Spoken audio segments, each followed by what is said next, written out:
If you are starting out in Palworld, there is a lot you can do wrong when it comes to base management and base building. And at the beginning, that's not too much of a big deal, but later on, it will become really complicated and it gets pretty close to, let's say, satisfactory or factorial, where the spaghetti must grow, and then you are losing a little bit the oversight where things are not working quite right, and that will then affect the rest of the base, the rest of your pals and what they're working at, and so everything just slows down a lot. And when you're coming back from a big adventure, you're like, hey, what the hell? Not much happened since I have been gone. What's going on here? And the answer is, well, you probably did some mistakes by setting up your base. But this video is especially aimed at new players and returning players. So if you are already a veteran who has played Palworld up to release for 500 hours and has already 200 hours on top of that in the game since the release, then, well, this video is probably not for you. But let's talk about the beginning. When you are setting up your base, you have to put down a Palbox, right? The tutorial is telling you so. What the tutorial is not telling you is how that really affects your base in total. So you can see here this blue outline. This is your base, your kingdom. And it is very important because, yes, you can build beyond the blue outlines, as I have been doing right here, right? I have built beyond the blue outline. That's not a problem. You can do that.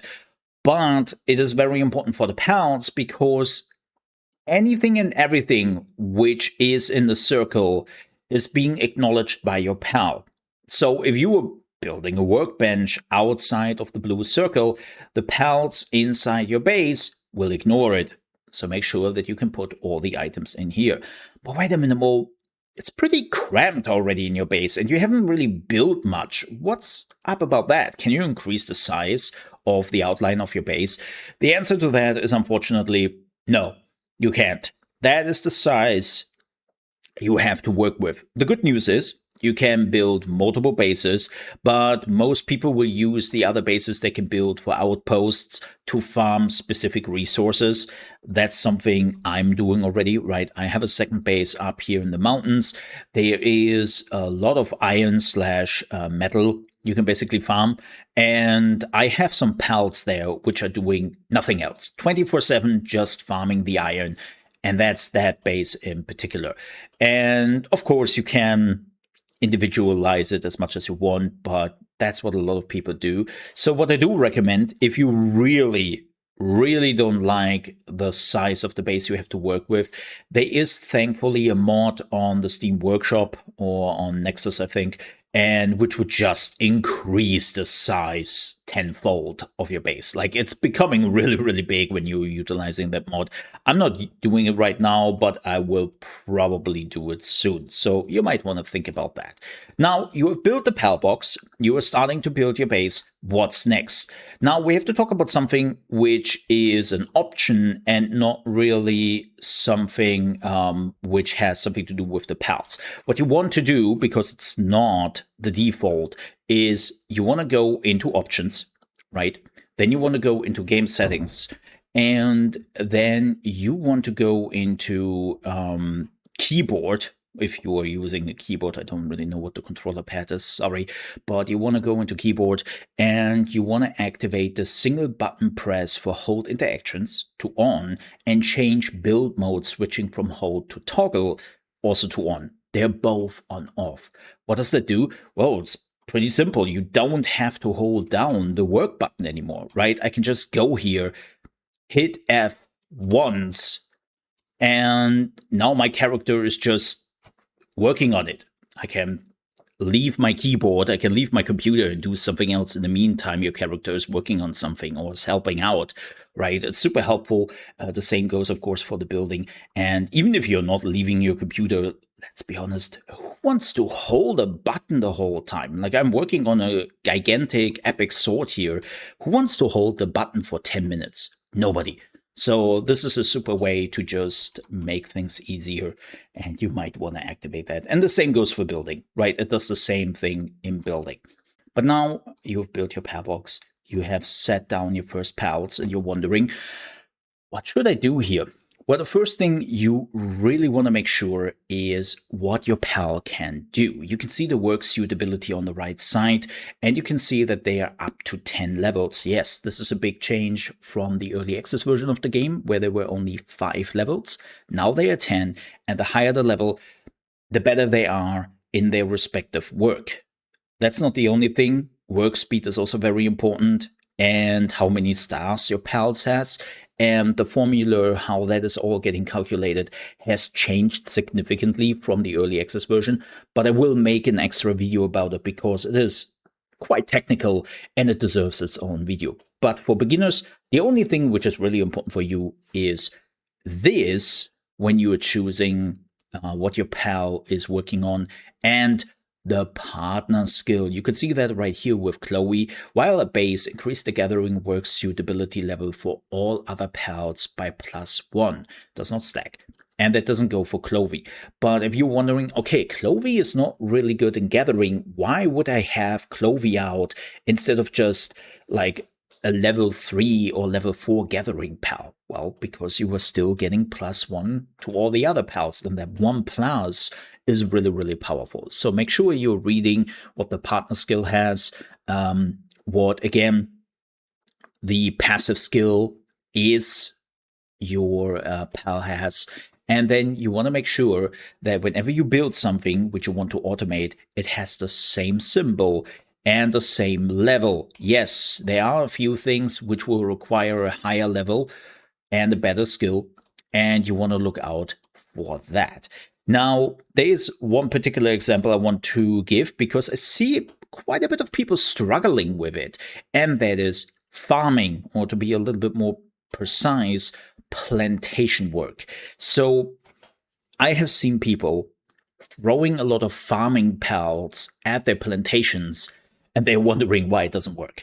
Because farming has nothing to do with plantations.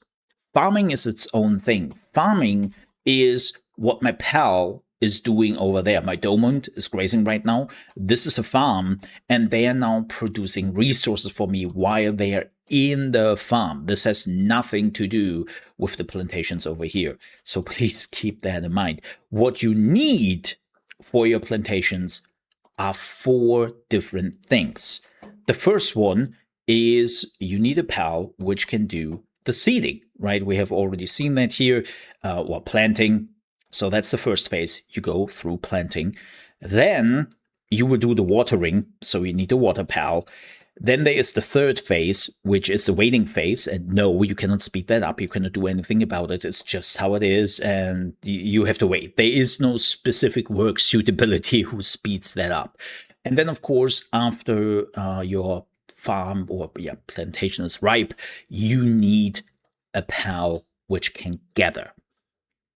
And then you can actually harvest the items on your plantations. So please keep that in mind. As I said before, check the icons. You sometimes see, right, there's always an icon. You can see that here when it comes to the cooking stations. They clearly tell you, hey, you need at least one who can do fire, who has the fire ability, who has the cooking ability or smelting ability, I think it is. And then it needs to be at least level 1. That doesn't mean that they cannot be higher. Higher is always better because it goes much faster. And because every item has its own workload, right? When you were setting something up, which I can show you right here, you see the workload of 40. And the more you produce, you see the total workload. So the higher the workload, the longer things take. And you really want to make sure that your pal is really fast in what they are doing so you don't have to wait that long. But that also means that when you have multiple stations which build upon each other, you want to have them at the same working speed, so to say, because what does it do for you when your plantations grow super fast? You have so many resources from the plantations, but your cooking takes so long that you cannot keep up to basically transform your resources into food, right? So that doesn't help. Speaking of food, very important, as you can see, your pals need food. And you have probably already put down a feed box right here. I highly recommend to check the food consumptions of your pal. You can see here that the standard pals you were getting at the beginning will take like 1 to 2 food, and that's not really a big deal.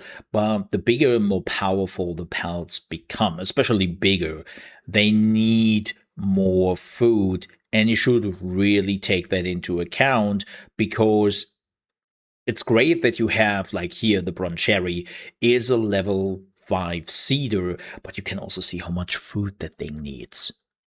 So please keep that in mind, not that you have pals going hungry because you cannot keep up with the food production. Also, speaking of food, yes, giving them cooked berries or jam-filled buns at the beginning is completely fine, but there are other things you want to do, and we will make an extra video about this probably tomorrow or the day afterwards, where you learn about which items to cook and what to look forward to, because again, it is quite a bit of a complicated process, and if you're not doing it right, it can damage your production in your base quite a bit. So please check that video out when it is up, because yeah, it's very important. Now that you have set up the bases, you put down the pals you have. To make this very clear, do not try to look like for the best pals right from the get-go, because you can't even capture them. You will probably just take the pals you have, and that is completely fine. But now let's talk about the next very important thing, and that is automation. Right, you have resources around your base. You can see that right here. I have wood, I have stone, cool. But at some point, those resources will be used up, and you will have to wait for another, I think, 20 to 30 minutes before they respawn.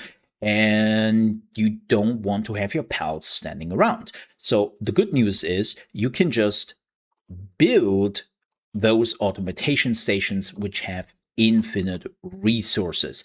You can unlock them through the technology, right? And then you will find them under lumbering and mining. This is the logging side, the stone pit, and the ore mining side. And you might think, wait, oh, that's awesome. Why would I ever use the natural resources I have in my base when I can literally just put those things down and automate this for all eternity? Well, first of all, no, there is nothing wrong with that. I mean, I'm doing it right here. You can see it. But there are some asterisks coming with that. The first thing is the workload. Yes, the workload is higher than farming natural resources. Not by much, but it is definitely enough so that you will notice that this takes much longer than, let's say, them attacking like a tree directly and getting like 20 or 30 logs out of it. The second one, which I think is far more important, is that I'm going hungry here. Let me fix that very quickly. But no, the second one, which is far more important, is you're only getting one resource out of this. You can see that right here. I'm producing wood, which is nice. The problem is it is only wood. If I'm now trying to actually get the tree here, let me demonstrate this if you haven't seen this yourself yet, you can see that I'm getting wood and fiber. And later on, I can also get different wood out of different trees, which again, I need for specific buildings and specific things I want to build myself. So those resources you will not get from the mining sites and the logging sites. That is something to keep in mind. Yes, I'm fully aware that you can build a crusher and then you can crush the wood into fiber and so on and so forth. So you can get the extra resources out of it through other means. But it is definitely important when at the beginning you haven't fully automated your base yet and you're wondering, well, damn, why am I so out of fiber? I need so much fiber. It's probably because they are not farming the natural resources anymore, but they're just doing the automated process, which doesn't produce any fiber, for an example, right? So please keep that in mind. But those are the things you really want to look out for when you build your base and you manage your base. Like, it's a lot of like, look at the stats before you do anything and think about, does it make sense? And don't be afraid of moving around pals or switching them out if need be, right? Bigger is not always better. Sometimes there is a perk you really want to keep up, like I do with my Clovey, right? And you wanna keep that in mind. But with that said, we are at the end of the video. Thank you so much for watching. If you enjoyed it, please do leave a like. If you're new to the channel and you want to see more Palworld videos, also live streams, we're also doing a little bit of Animal right now, which is like, wow, 2 Pokemon-esque games in 1 week. You came to the right place, and you should definitely subscribe. With that said, thank you so much for watching. Stay safe.